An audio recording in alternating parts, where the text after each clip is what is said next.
नमस्कार दोस्तों, आप सभी का स्वागत है हमारे स्पिरिचुअल ज्ञान अमृत चैनल पर। आज की इस कहानी में हम एक ऐसे रहस्य को जानने जा रहे हैं जिसे बहुत कम लोग जानते हैं। महाभारत के वीर योद्धाओं में एक नाम अर्जुन के पुत्र अभिमन्यु का भी आता है।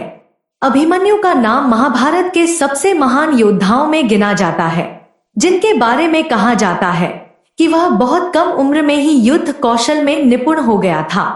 जब महाभारत का युद्ध आरंभ हुआ तब अभिमन्यु ने कौरवों के कई महारथियों को हराया, लेकिन जब वह चक्रव्यूह में फंसा तो उसे बचाने के लिए कोई नहीं आया। यह प्रश्न उठता है कि श्री कृष्ण ने क्यों नहीं उसे बचाया। क्या यह केवल एक नियति का खेल था या इसके पीछे कोई गहरा रहस्य छुपा था?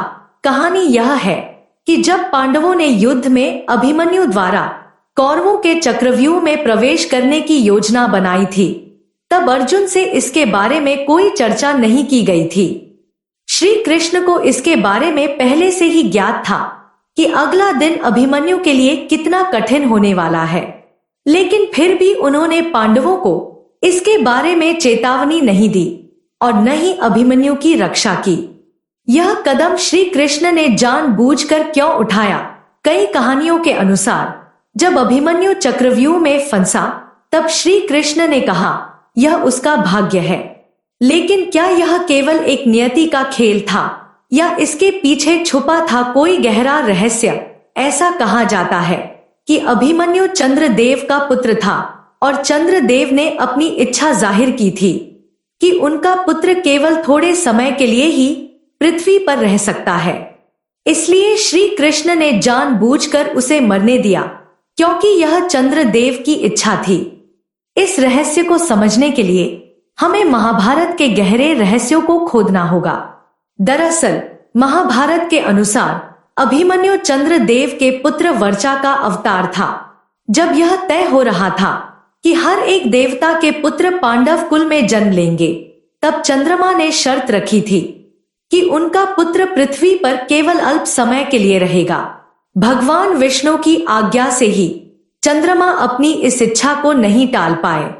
उन्होंने अपनी इच्छा जाहिर किया कि उनका पुत्र वर्चा अर्जुन के पुत्र अभिमन्यु के रूप में जन्म लेगा और बहुत ही अल्प समय के लिए पृथ्वी पर रहेगा।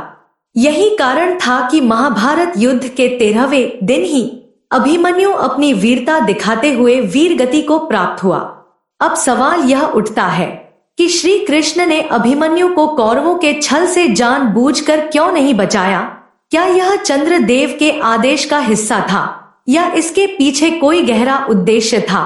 यह महाभारत की कथा का एक रहस्य है जिसे बहुत कम लोग जानते हैं। श्री कृष्ण ने अभिमन्यु से कहा था कि वह चक्रव्यूह में प्रवेश करेंगे और उसमें फंस जाएंगे।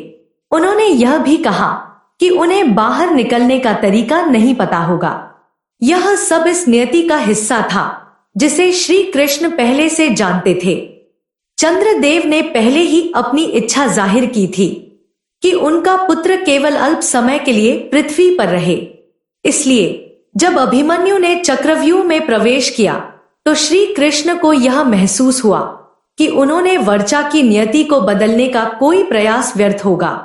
उन्होंने यह महसूस किया कि यह देवताओं के आदेश और एक गहरे उद्देश्य का हिस्सा था।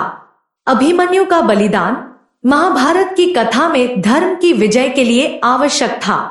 यह घटना हमें यह महत्वपूर्ण संदेश देती है कि जीवन केवल युद्ध की कला नहीं है, यह हमारे कर्म, भाग्य और नियति का मेल है जो हमें सत्य की ओर ले जाता है। महाभारत की कथा हमें यह सिखाती है कि हमारे जीवन में नियति और कर्म के बीच की परतें कितनी गहरी हैं। श्री कृष्ण ने अभिमन्यु की मृत्यु को होते हुए देखा, क्योंकि यह महाभारत की कथा को एक आवश्यक मोड़ पर ले गया जहां से सत्य और न्याय की विजय सुनिश्चित हुई। अगर हमारी कहानी से जुड़े आपके कुछ सवाल हैं तो वो आप हमें वीडियो के नीचे दिए कमेंट बॉक्स में बताएं। हम आपको सही जानकारी पहुंचाने का प्रयास करते रहेंगे। अगर आपको ये कहानी अच्छी लगी है तो इसे शेयर जरूर करें। ऐसी ही अन्य कहानियां जानने के लिए हमारे साथ जुड़े रहें। अगर आपको यह वीडियो पसंद आया हो तो कृपया लाइक करें, शेयर करें और हमारे चैनल को सब्सक्राइब करें ताकि आप हमारे आने वाले वीडियो की अपडेट्स पा सकें। आपके सवालों और सुझावों का हमें बेसब्री से इंतजार रहेगा। धन्यवाद।